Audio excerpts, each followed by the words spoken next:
Carter of Earth? Yes, ma'am.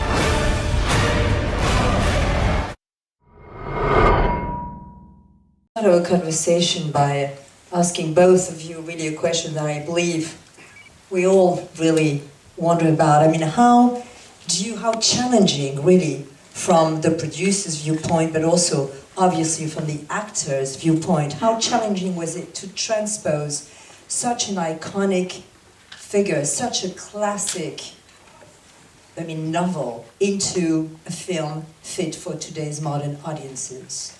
Well, you've spoken a little bit, Jim, so we'll start with Taylor, shall we?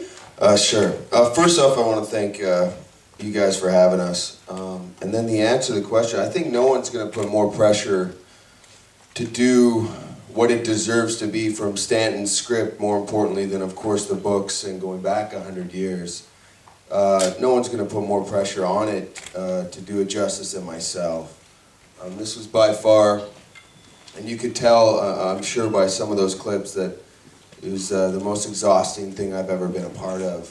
But I think it's that cliche, what you put in is what you get out.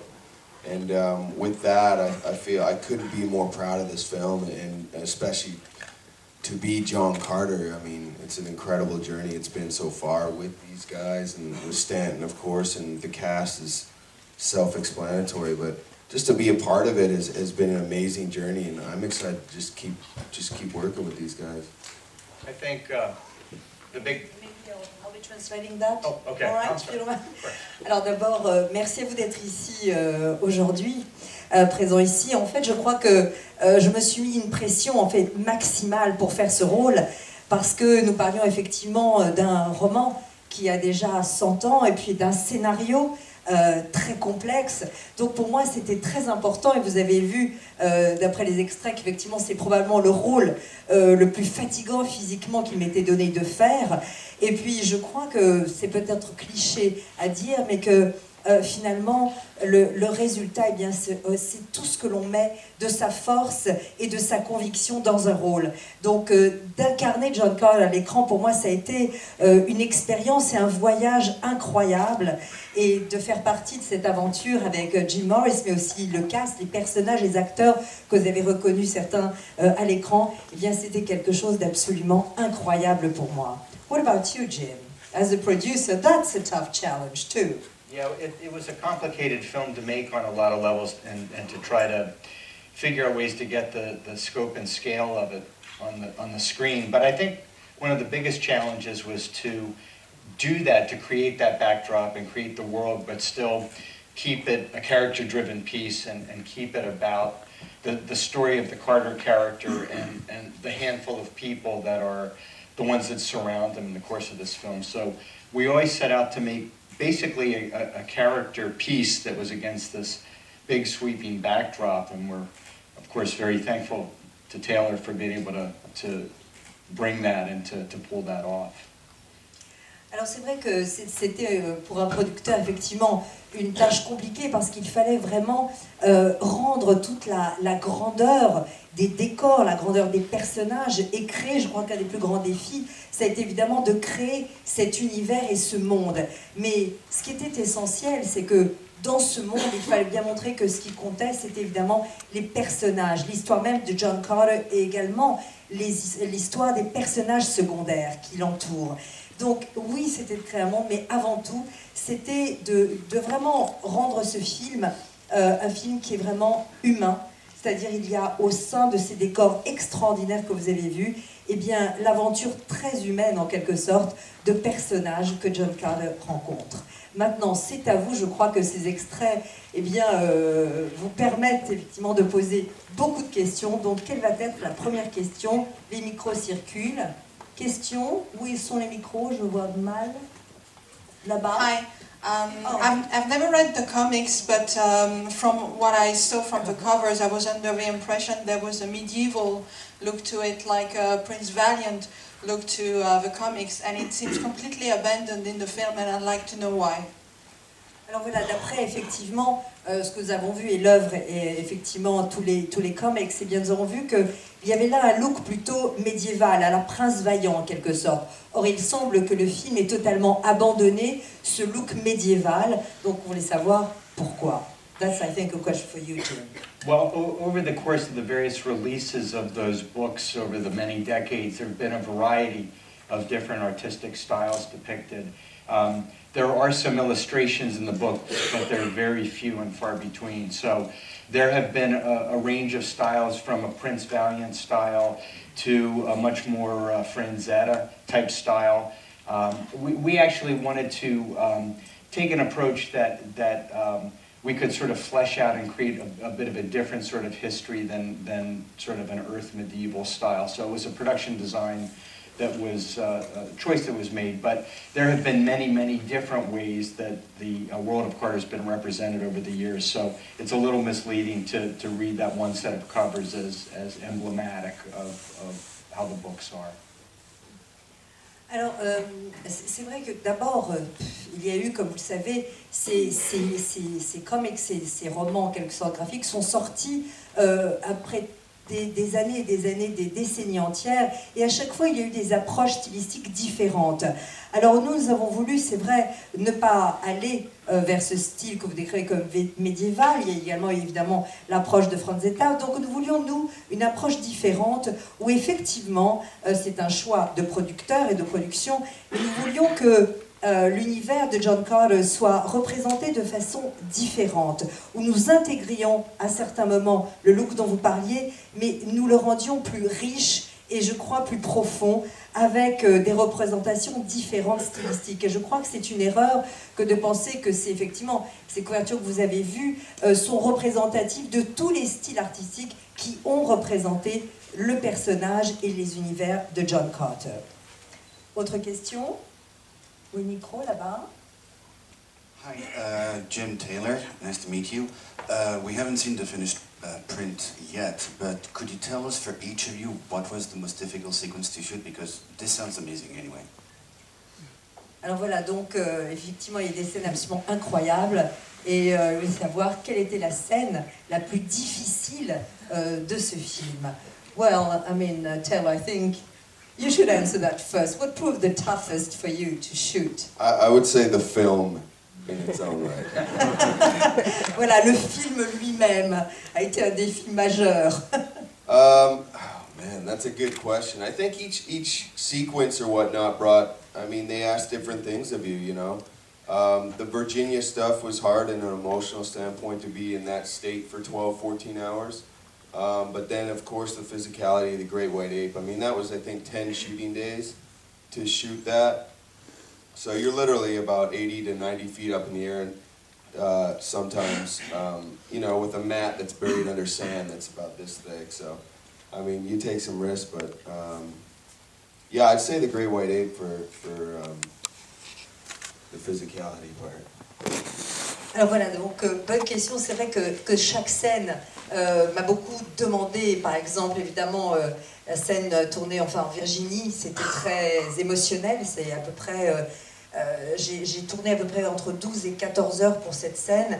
Et c'est vrai qu'elle m'a demandé quelque chose de très émotionnel. Et je crois que physiquement, la scène la plus difficile, et nous avons tourné cette scène pendant à peu près 10 jours, et bien évidemment, ça a été le combat dans l'arène avec les singes blancs.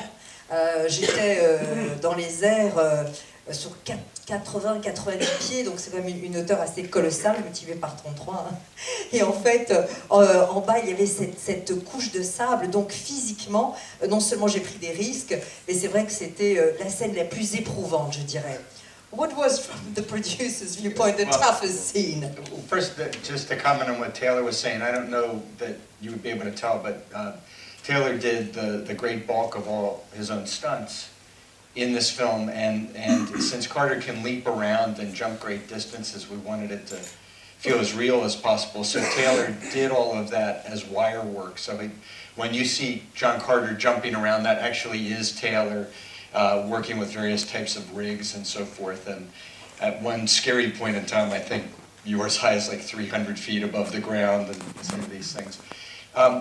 From a production point of view, there was a scene you just saw a couple glimpses of. There's a place called the Palace of Light at towards the end of the film, where Deja is getting married to her nemesis. It's an arranged marriage, and it's a very big, big place, and although we got a very big shooting space to make it, we had to sort of shoot all of the different layers of it separately, and then kind of build them together in the digital compositing phase and so forth. So just logistically, it was a big set. It had a huge number of actors, and we had to break it into hundreds of little different pieces and then kind of put it all together. So that was probably the most logistically complicated thing to shoot. Alors voilà, effectivement, pour reprendre ce que disait Taylor en parlant de ces ponts de géants en quelque sorte, je dois quand même vous dire que Taylor a vraiment exécuté ses propres cascades, parce que lorsqu'il saute, vous l'avez vu, il saute haut et loin. Et c'est vrai qu'à chaque fois que vous voyez John Carter sauter, c'est vraiment lui, avec évidemment des systèmes de filins, des systèmes de câbles, mais à certains moments, on avait presque peur, parce qu'il était quand même parfois à 90 mètres, voilà, c'était quand même très haut. Mais je dois dire qu'il y a une scène que vous n'avez pas évidemment vue que vous n'avez pas vu, qui est dans le Palace of Light, le palais de la lumière. Je ne sais pas si c'est ainsi qu'en français les sous-titrages le feront, mais à la fin du film, lorsque déjà se marie à son ennemi, évidemment c'est un mariage arrangé, eh bien c'est une scène qui était extrêmement complexe du point de vue logistique.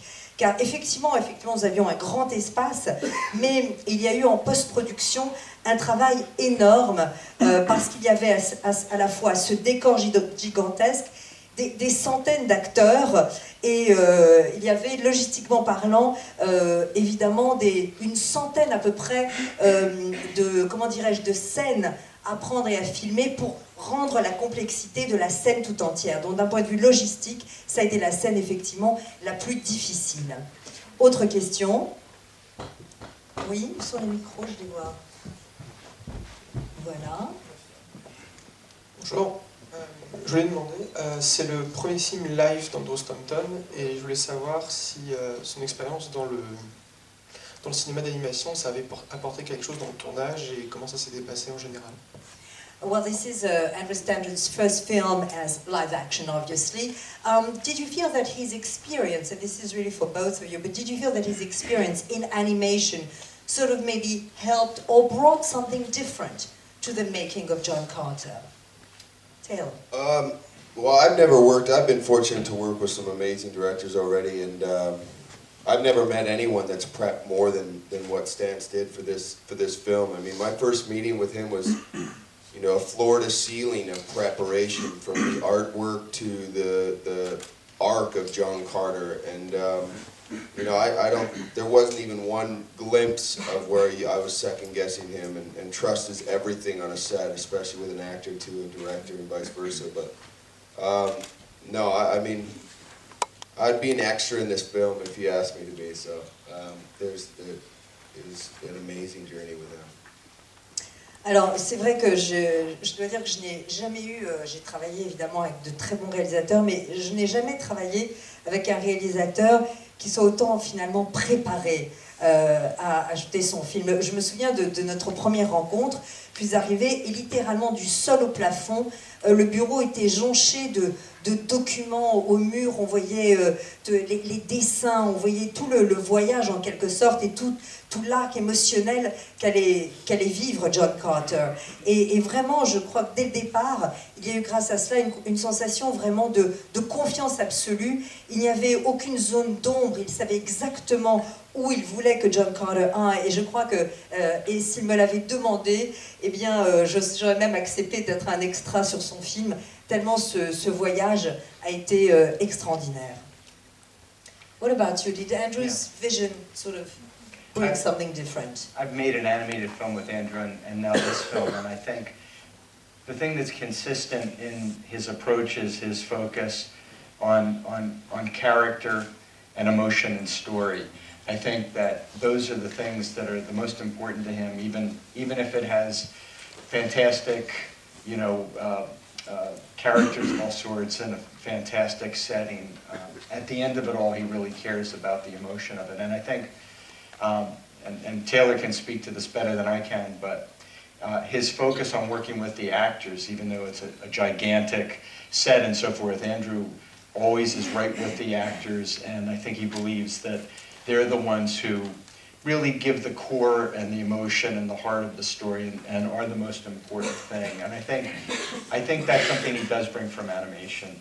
The difference in animation is he has to really kind of craft each and every little piece of that on his own. On a film like this, he can rely more heavily on Taylor and the other actors to bring the emotion and nuance to the film.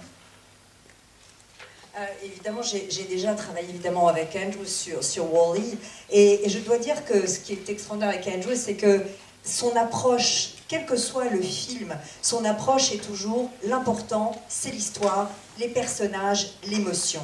Et même si on est dans la fantaisie héroïque, même si on est dans ces codes-là, ce qui compte en premier, c'est vraiment l'émotion. Et je crois évidemment que Taylor pourrait en parler mieux que moi, mais je pense vraiment que Andrew est formidable avec les acteurs car il croit fondamentalement que ce sont eux le cœur du film, ce sont eux les plus importants qui vont amener l'émotion. Et ça, je crois que ça vient du monde de l'animation. Même si, effectivement, dans le monde de l'animation, eh bien, on est plus solitaire quand on est face, évidemment, à l'animation elle-même. Alors que là, Andrew, effectivement, pouvait compter et travailler avec des acteurs, évidemment, en live. Autre question? Oui, j'ai une question sur le jeu d'acteur. Je voulais savoir comment ça se passait s'il devait imaginer les créatures, parce que c'était plus simple de vivre le film comme ça, ou si c'était juste essayer d'en faire abstraction et de prendre en compte l'acteur en question, même si c'est la motion capture, enfin, je connais pas le terme exact, en face. Voilà. D'accord. Well, this is really a question about how you approach really acting when you have to imagine creatures in the background. And sometimes, obviously, you have maybe to make the abstraction of the actor behind the creature. So how do you approach acting on this film, obviously, John Carter? I mean, I kind of tip my hat to Stanton and just making sure it was actor first and performance first before it going to the action or the grandeur of the whole movie, you know, of him bringing in a Willem Dafoe or a Sam Morton, Thomas Hayden Church, these guys that played these characters that I'm acting off. So yes, no matter what, there is takes where I am acting to nothing, but before we would do those takes, we would get it down to the point where I basically have the movement, everything memorized from working and doing these takes previous with Willem and with Sam. So, you know, it really was, for the most part, it wasn't that tough. I mean, the toughest things, you know, for me personally were, you know, you gotta bring that 8-year-old kid growing up, that imagination. That's what it's about, you know. And, you know, the toughest things I'd say were like acting to an X on a green screen. That's, you know, could be an airship, could be something coming. You know, the Great White Apes was a big cardboard cutout, more or less, chasing you. So you just play the stakes as best you can. Alors c'est vrai que dans ma tête, pour aborder ce genre de personnage, eh bien, je voulais tout d'abord mettre au cœur finalement de mon jeu, eh bien, effectivement, l'émotion, la performance en quelque sorte, avant de penser à l'action. C'est-à-dire que dans ma tête, je jouais avec William Dafoe ou avec Thomas Hayden Church, ou les autres acteurs, James, etc., ou Samantha Morton. Donc pour moi, ce n'était pas, quelle que soit la scène, eh bien je imaginais toujours l'émotion avant l'action, avant le mouvement. Et c'est vrai que peut-être le plus difficile, c'est de se mettre un peu dans l'imaginaire d'un enfant de 8 ans. Ça c'était quelque chose qui était important. Mais le jeu lui-même, la performance, c'est bien effectivement, quand j'étais parfois devant un écran vert et que je devais m'imaginer que c'était un vaisseau spatial ou bien les singes blancs, par exemple les singes blancs, à certains moments, c'était des figurines de carton, enfin tout ça, mais tout cela n'était pas l'essentiel. L'essentiel pour moi restait de me mettre dans l'émotion du personnage et de la scène avant tout. Autre question? Oui. Dernière question. Quel micro? Non, il marche Ah, pas, bah, c'est ouais. pas grave. Mais c'est pas grave alors. Mr. Morris, you said you tried to pull off a version of the Princess of Mars with John McTiernan. What went wrong with this project, and did you keep anything of it for John Carter? Alors la question s'adresse à Jim Morris. Il mentionnait tout à l'heure lors de sa présentation qu'il avait failli effectivement produire Princesse de Mars, donc le roman au titre original, avec John McTiernan, et il a dit qu'effectivement ça ne s'était pas fait. Est-ce qu'il a gardé quand même de cette pré-production, en quelque sorte, certains éléments qui lui ont été utiles pour John Carter? Pardon? Pourquoi ça n'est pas tenu à l'époque? Et pourquoi à l'époque ça n'avait pas donc été possible? Just to be clear about it, my role on that, at the time I was head of industrial light and magic, and McTiernan came for us to do visual effects. We'd just done The Hunt for Red October with him. And Tom was going to star in it. It was a Disney film at that time. Disney had the property. And essentially, at that point in time, digital technology was just starting up. The only film of any note that had happened was The Abyss, James Cameron's film, which we had done. And the technology really wasn't ready to do anything of the scope and scale.